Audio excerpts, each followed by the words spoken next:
Hello!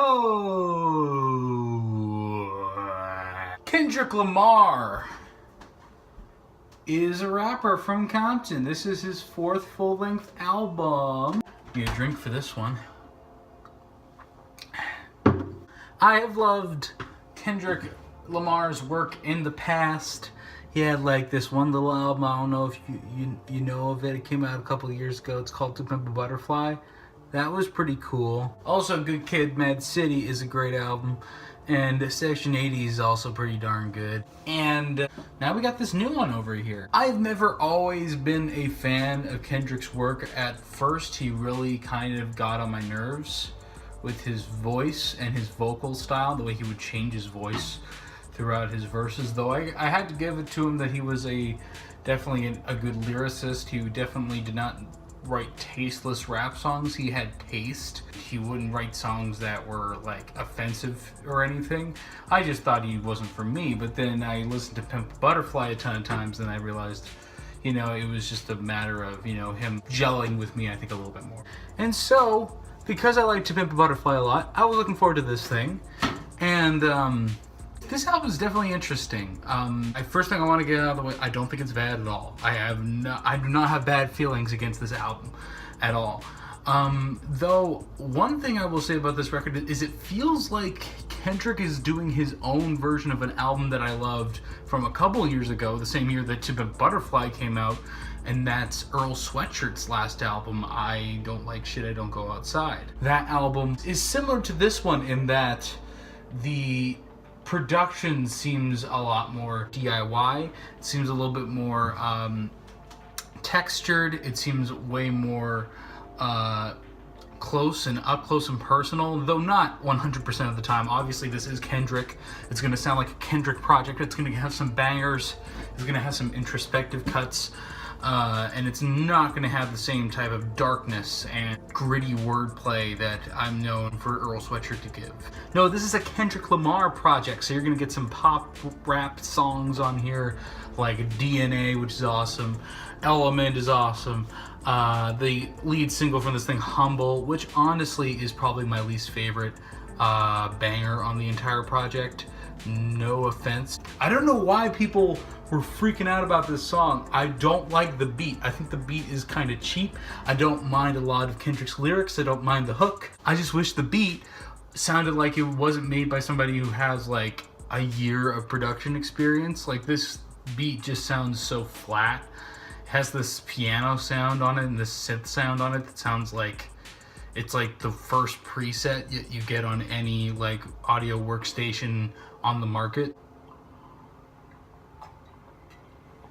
Though, again, I don't think this album is bad. I'm not head over heels for it like it seems like a lot of people are, but I think it's good.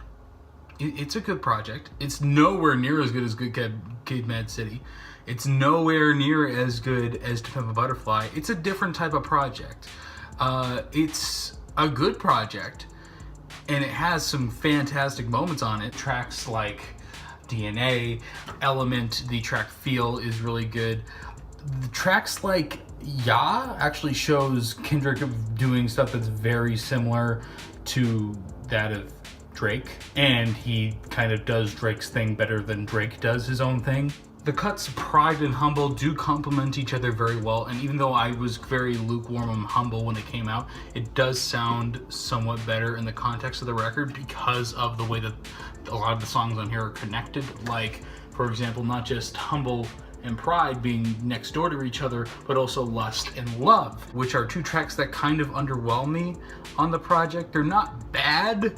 I don't think there's a terrible track on this album. I just think that there are some underwhelming cuts on this record, and those are two of them. Also, the song God really underwhelms me. Also, the song Loyalty, though I do appreciate the fact that it samples 24 Karat Magic by Bruno Mars, it just feels a little empty in terms of the production, and I'm sorry, I'm just not a Rihanna fan at all. So those songs are kind of not doing it for me. Though the closer on this record, right after the track God, which I don't like all that much, the closer Duckworth is awesome. Also, the track with U2, Triple X, is great. It's one of the best cuts on the record. I think one of Kendrick Lamar's best cuts, period. The track Fear, the 7-minute monster on this thing, is actually great too. There's a lot of good cuts on here where there's sudden beat switch ups, there's Kendrick just going super freaking aggressive, really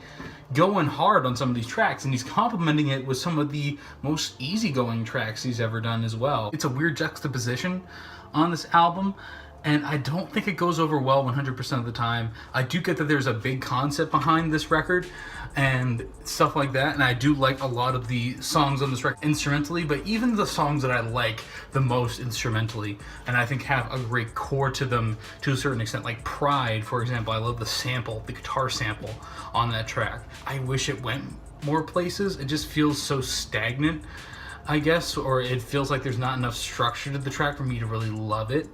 It feels like there's just some moments on here that are weirdly undercooked, like underdeveloped, which is something I usually don't say for a Kendrick Lamar project. Usually Kendrick is so good at molding his songs and making them seem so beautifully orchestrated that, you know, it couldn't have taken more than a long time and a lot of meticulous work and song crafting to put the songs together and make them sound as good as they do. And a lot of songs on To Pimp a Butterfly are like that. Damn is not another To Pimp a Butterfly. It's completely different musically, and I don't have a problem with that.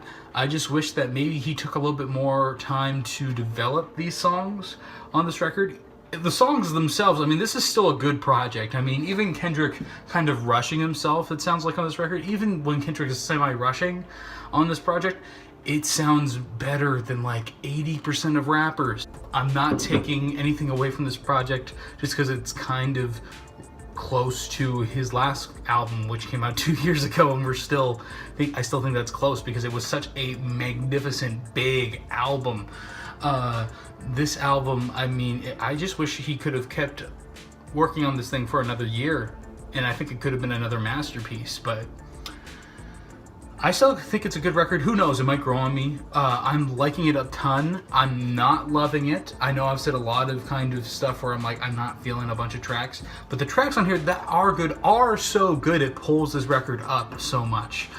And I gotta say that I like this thing a lot. I don't love it. It's close to a love for me, but at the end of the day, on a scale of 1 to 20, I gotta give it a 14.5. It's so close to a love for me. It's just not quite there. If for those of you who don't know, if it's in between 15 and 20 out of 20, I love it to death. 14.5 out of 20 for me. It's good. It's probably gonna grow on me. I'm probably just haven't listened to it enough times. But as for right now, I'm liking it a ton. Comment in the comments below. You should, guys, if you like hip hop, check out this album. You're probably gonna like it more than me. Yeah, you guys are probably gonna hate my opinion just because I'm not head over heels in love with it, but whatever.